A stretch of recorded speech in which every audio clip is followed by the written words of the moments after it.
ओम शांति। कलयुग अंत के समय पर और सतयुग के आदि के समय पर अर्थात संगम युग पर स्वयं भगवान पिता निराकार परमात्मा शिव इस भारत भूमि पर अवतरित होते हैं। ब्रह्मा तन का आधार लेते हैं और हमें ब्राह्मण बनाते हैं, तो हमारा नया अलौकिक जन्म होता है, जिस जन्म के आधार पर हमारा भविष्य निर्धारित होता है।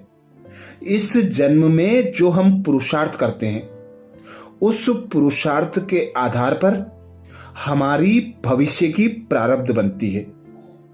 इसी प्रारब्ध को स्वयं भगवान पिता निराकार परमात्मा, जिसे जानी जाननहार, त्रिकालदर्शी, ज्ञान का सागर, सृष्टि का रचयिता कहा जाता है, वही भगवान हमें आकर हमारी कहानी सुनाते हैं। अर्थात हमारे जन्मों का सारा विवरण हमें समझाकर हमें पुरुषार्थ करने की श्रीमत देते हैं कि आप जब सतयुग में आए थे तो 16 कला संपूर्ण थे, सर्वगुण संपन्न थे, संपूर्ण निर्विकारी, मर्यादा पुरुषोत्तम, डबल अहिंसक थे। फिर जन्म लेते लेते त्रेता युग, द्वापर युग और कलयुग के अंत तक तमो प्रधान बन गए। देह भान में आकर 5 विकारों के वशीभूत होकर दुखी अशांत होकर अपने पिता परमात्मा को पुकारने लगे। कहने लगे, हे दुख हरता, सुख करता, इस धरा पर आकर हमें इस दुख देने वाली दुनिया से मुक्त करो, सुख की दुनिया में ले जाओ, हम पतितों को आकर पावन बनाओ। वही पतित पावन हम सीताओं का राम इस भारत भूमि पर अवतरित होता है। पतित दुनिया में पतित देह का आधार लेकर उस पतित देह को ब्रह्मा नाम देकर हमें ब्राह्मण बनाता है और हमारी अलौकिक जन्मपत्री इस प्रकार बताता है। ओम शांति। त्रिकालदर्शी बाबा जो हमारी सारे कल्प की जन्म पत्री को जानता है, उस भृगु ऋषि बाप ने हमारे सारे कल्प की जन्मपत्री को जानते हुए भी हिसाब पूछा है कि हर एक बताए मेरी जन्मपत्री क्या है। बाबा हमारी वर्तमान जन्मपत्री का हिसाब पूछता है, जिसके आधार से पता चलता है कि हमारा वर्तमान और संगम का भविष्य, अर्थात अंतिम स्टेज और भविष्य में अगला जन्म क्या होगा। वर्तमान के आधार पर अंतिम है और अंतिम के आधार पर ही भविष्य है। हमारा पहला एक सवाल उठा कि भृगु ऋषि इस ज्ञानी योगी बच्चों की जन्म पत्री जानना चाहता है। वह ज्योतिषी जन्म पत्री देखते वह कर्मों का हिसाब किताब बताने वाली होती, लेकिन हमारी जन्म पत्री कर्मों के खाते को समाप्त करने की है। तो हम अपनी जन्म पत्री द्वारा देख सकते हैं कि हमारा हिसाब किताब कितना कहां तक चुकतू होता जा रहा है। यही जन्म पत्री धर्मराज के आगे पेश होनी है। तो हर एक अपनी जन्म पत्री में देखे कि हमारे भाग्य की रेखाएं कैसी हैं। हमारी दशा एक रस रहती है? ऐसे तो नहीं, आज ऊंची कल नीची हो जाती। जैसे सीढ़ी के चित्र में दिखाया है कि हम संगम से सीधी ऊपर जाते हैं, हम संगम से सीधा ऊपर जाते हैं। ऐसे ही हमारी दशा इधर उधर तो नहीं होती। कोई भी कारण से मेरी दशा बदलती तो नहीं है। बाबा ने हम सबको अपनी रेखाओं को सीधा बनाने व दशा को एक रस रखने का साधन दिया है, योग। कर्म योगी हैं, हम राज्य स्थापन करने वाले योगी हैं, हम ज्ञान सहित योगी हैं, हम पवित्र योगी हैं। लोग तो अपने कर्मों को पवित्र बनाने की मेहनत करते हैं, लेकिन बाबा ने हमें पहले ही भाई भाई की दृष्टि पक्की कराई।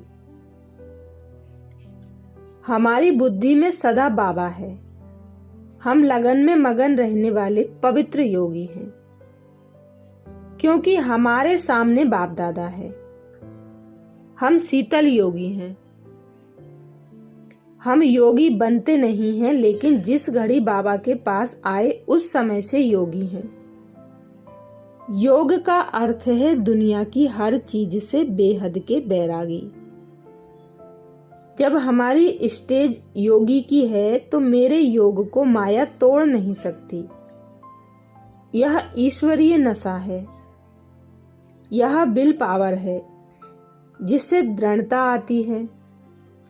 आज बाबा ने कहा, तुम सब युद्ध के मैदान में हो। तुम्हें माया जीत जगत जीत बनना है।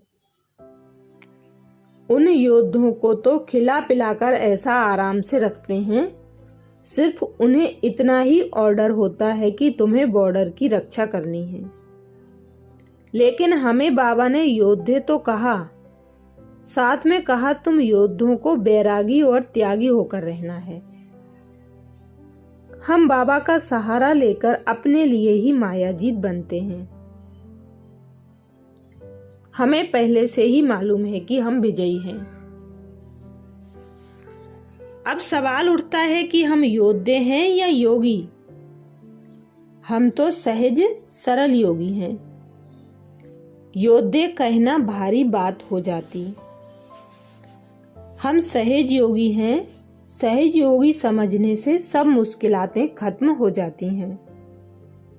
भारीपन समाप्त हो जाता है। योगी समझने से एक की लगन में रहते, क्योंकि नशा रहता कि हम विश्व पर राज्य स्थापन करने वाले, विश्व को परिवर्तन करने वाले योगी हैं। योगियों को एक ही अतीन्द्रिय सुख में मगन रहने का सुख है। ऐसे अपने से बातें करो तो कोई मेहनत मुश्किल नहीं दिखाई देगी। योग की मस्ती में रहने से कितना भी व्यस्त होंगे, लेकिन व्यस्त नहीं लगेंगे। पेपर हमारे सब पास हो गए हैं, पेपर देने हैं यह नहीं लगता। पेपर तो हो चुके, अभी तो हम विश्व सेवा पर निमित्त बैठे हैं। सरल योगी समझने से कोई भी मुश्किलात सरल हो जाती है। हमारे 63 जन्मों के खाते खत्म हुए ही पड़े हैं। बाकी नाम मात्र के कुछ हैं जो पूरे हो जाएंगे। योगी लाइफ बड़ी शीतल, बड़ी सरल रहती, कोई भारीपन नहीं। एक बाबा साथ है तो सब सरल हो जाता है। जो नॉलेज बाबा ने हमें दे दी उसके अंदर सब कुछ समाया हुआ है। हमें सारी नॉलेज है। हमारी नॉलेज में साइंसदानों की साइंस भी समाई हुई है।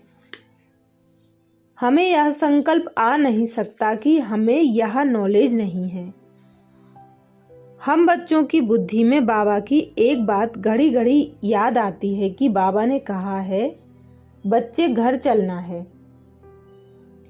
कार्य व्यवहार करते भी घर चलने का टेंशन हो। हम सबके आगे एक सैंपल है। हमारा चलना, हमारा बोलना, हमारे हर कर्म की सब कॉपी करते हैं। इसलिए इतना अटेंशन रखना है। हमारा बाबा है जादूगर। हमें उस जादूगर की जादूगरी पर फिदा हो जाना है। सचमुच उसने हमें अपना जादू लगा दिया। मैं कहती सल ऐसा जादू तो सबको लगे, इससे कोई जुदा न रह जाए। यह जादू एक एक पर लगे तो अहो भाग्य। भगवान का जादू लगे, इनसे बड़ी दुनिया में कोई चीज नहीं।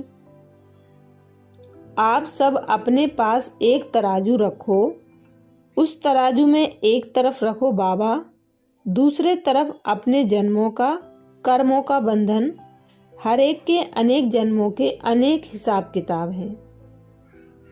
अपने कर्मों को नहीं कूटो, लेकिन एक तरफ रखो कर्म, एक तरफ बाबा, फिर वर्णन करो बाहरी कौन।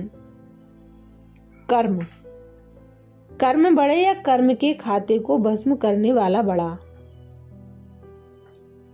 कर्मों से बचाने वाले ने हमारी जवाबदारी स्वयं के हाथ में ले ली। उसने कहा, तू मेरी अंगुली पकड़ो, मैं तुम्हारे सब पाप दग्ध कर दूंगा। यह जिम्मेवारी उसने ली। जब जिम्मेवार ने हमारी जिम्मेवारी ली तो हमारा दिल, दिमाग, यह अंग सब शीतल हो गए। भगवान अब बच्चों से वायदा करता, वह अपना वायदा निभा रहा है। फिर हम अपनी फुल जवाबदारी उसके हाथ में देकर हल्के क्यों नहीं होते? हल्के बनो तो फरिश्ते बनो। रोज सवेरे एक ही धुन लगाओ, मुझे मेरा बाबा मिल गया। यह शिव बाबा की भांग पी लो, घोंट घोंट कर नशा चढ़ा दो। बस इसी मस्ती में रहो तो बाकी दुनिया की सब मस्तियां खत्म हो जाएं। मुझे तो कई बार हंसी भी आती तो तरस भी पड़ता। कहते हैं मैं सच कहती हूँ, मुझे इतना निश्चय नहीं बैठता।